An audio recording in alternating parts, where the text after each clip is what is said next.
Hello नमस्कार, माय moms किचनमध्ये तुमचं स्वागत आहे परत एकदा. आज मी तुम्हाला दिवाळी स्पेशल करंजी करून दाखवणार आहे. तर साहित्य सांगते अगोदर तुम्हाला. तर त्यासाठी आपल्याला लागणार आहे 1 किलो मैदा, दूध अर्धा लिटर आणि 1 टीस्पून मीठ. हे प्रमाण घेऊन दुधात मळून केल्यावर खूप छान खुसखुशीत होईल करंजी, एकदम छान होते. करून बघा तुम्ही.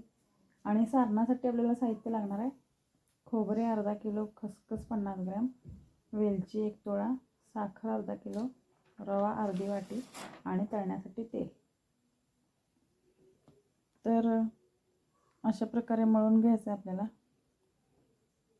अर्धा लिटर दूध, 1 किलो मैद्यासाठी आणि थोडंसं मीठ. दुधाने खूप छान टेस्ट येते आणि कलर पण खूप छान होतो करंजीचा.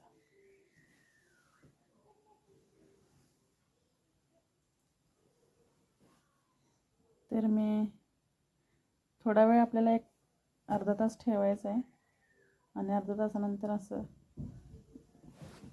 करंजीची पोळी लाटून घ्यायची आपल्याला. छान प्रकारे असं पीठ खूप छान मऊ होते, ते सैलसर असं.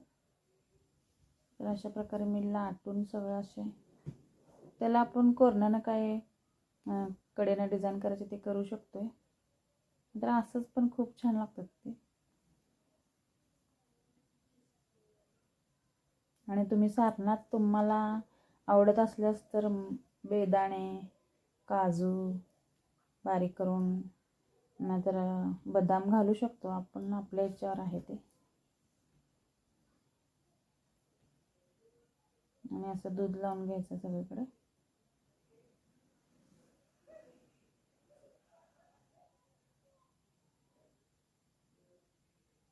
तुम्हाला कुठला दिवाळीचा पदार्थ जास्त आवडतो ते मला कमेंट करून नक्की सांगा.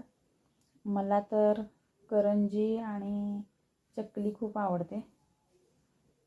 आणि तुमचे काय काय पदार्थ करून झालेले आहेत ते पण नक्की सांगा.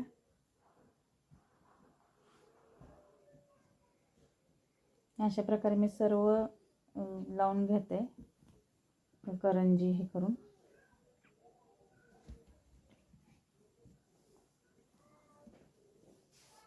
आणि मग आपल्याला पूर्ण लाटून झाल्यावर, भरून झाल्यावर करंज्या, सारण भरून झाल्यावर मग आपल्याला तळण्यासाठी घ्यायचं आहे ते. अशा प्रकारे करून ठेवायचं आणि मंद गॅसवर, म्हणजे गॅस खूप मोठा करायचा नाही आपल्याला, त्यामुळे आपली खुसखुशीत एकदम छान होते करंजी. आणि अशा प्रकारे तुम्ही नक्की करून बघा. आणि माझ्या चॅनलला लाईक करा, शेअर करा, सबस्क्राईब करा. आणि दिवाळीच्या तुम्हाला सगळ्यांना खूप खूप शुभेच्छा. Happy Diwali. Okay, bye bye.